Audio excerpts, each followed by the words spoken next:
All right, today we're making Boozy bacon Rice Krispie treats.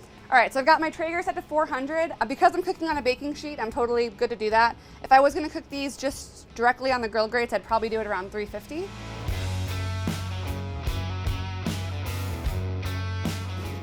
Oh yeah, gorgeous. Just gonna get it off here onto some paper towels. I just find that the bacon gets a little bit crispier when you put it on paper towels and get as much of the grease off as you can. Slice this into relatively thin pieces. Some a little bit bigger, some a little bit smaller. You guys have no idea how hard it is for me to just sit here with this hot, awesome bacon and not eat it. All right, cool. So Rice Krispies, obviously pretty basic, right? We've got our marshmallows, we've got our Rice Krispie treat cereal, a little bit of butter as well. And that's really all we need. So we're keeping this pretty simple, classic, so that we can really let that bacon shine through when we're there. So I'm actually gonna melt the butter first, and then take about half of these and melt these on our induction as well.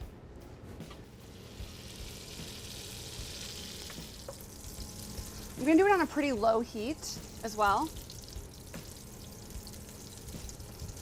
I don't want the butter to brown or anything or take it too far. And I'm going to actually reserve about half these marshmallows and fold it in later, so we get like nice big chunks of marshmallow in there as well. Just keep stirring. It's eventually gonna get into that really gorgeous, gooey, melty perfection. Oh yeah, it's so glossy and pretty. Turn it off and bring it over to my board, where I'll do the rest. All right, this is the tough part. Takes a lot of arm strength to do this one. All right, so Rice Krispies in. And the rest of these marshmallows as well. And then of course, our salty, crunchy, perfect bacon. We're gonna leave a little bit for the top, so you get a little bite, but honestly, I'll be lucky if these make it to the pan. I might just start eating them like this. I think I'm pretty good here. I'm gonna put this off to the side and get my pan ready. So just any 9 by 12, any dish that you have, really doesn't have to be this exact size. And then just a little bit of butter. Clean hands, honestly, like it's no big deal. All right. And this is just to help it so it doesn't stick later. It's not like absolutely necessary, but just makes it a little easier on yourself. Are you kidding me?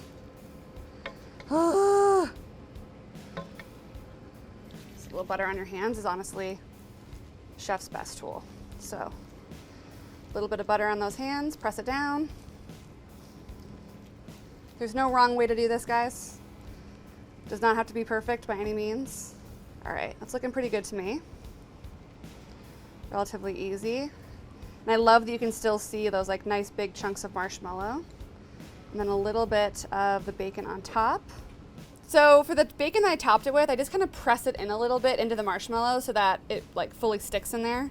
And that's about it. Okay, I'll get these in the fridge. That way they'll be much easier to cut in about 20 or 30 minutes. Making a caramel is so simple. All you really need is water and sugar. It is something that takes a little bit of time and something you definitely want to stand by the stove and watch. But don't be intimidated, it's pretty easy to do. And then adding like a cream or a butter element helps to make it a little bit softer. Caramel has like that little slight bitterness to it just from burning the sugar.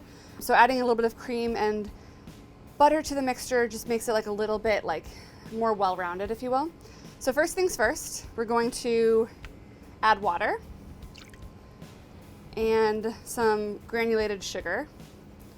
The one thing about caramel is you don't want to stir it. So when you're making the caramel on its own, just the best tip I have is to just swirl rather than stir it itself.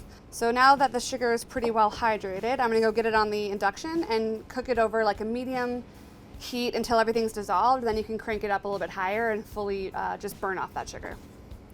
So we have a really good boil over here. Nothing's crystallized, which is great. Now I'm gonna stand here and I'm gonna watch this because once sugar starts to get a more amber color, it tends to happen really quickly.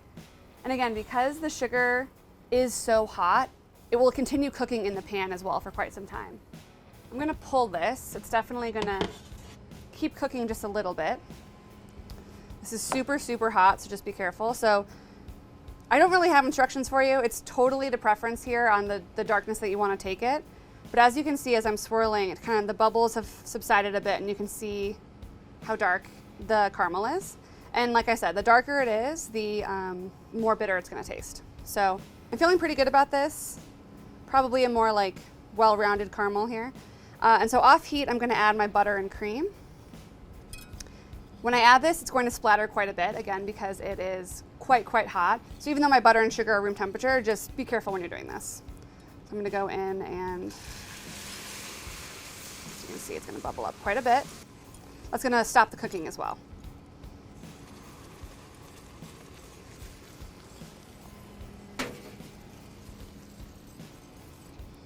And then my butter.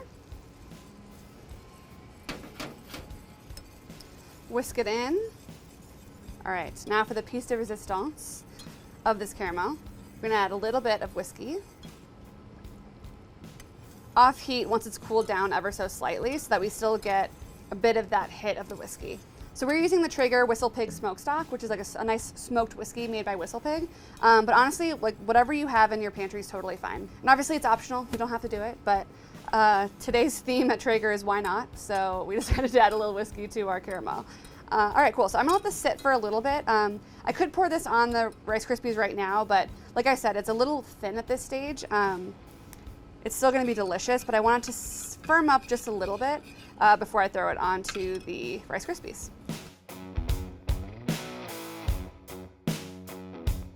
All right, so now this has been sitting off to the side for a bit, and as you can see, it's like the absolute perfect consistency, nice and thick.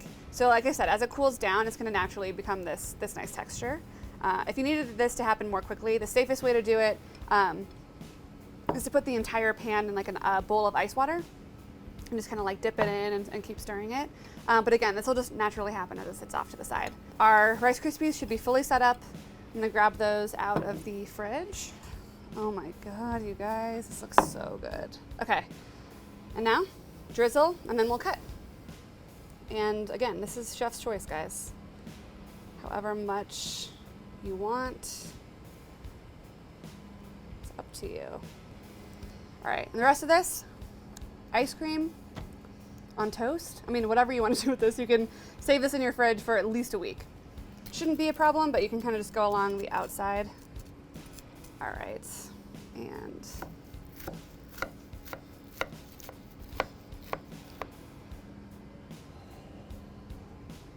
yes. You guys, I'm a magician. This is amazing. I cannot wait. Okay.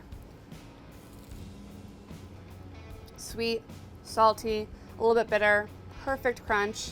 These are so good. Make these at home, tag Traeger. Thanks so much, and check out the recipe on Traeger.com.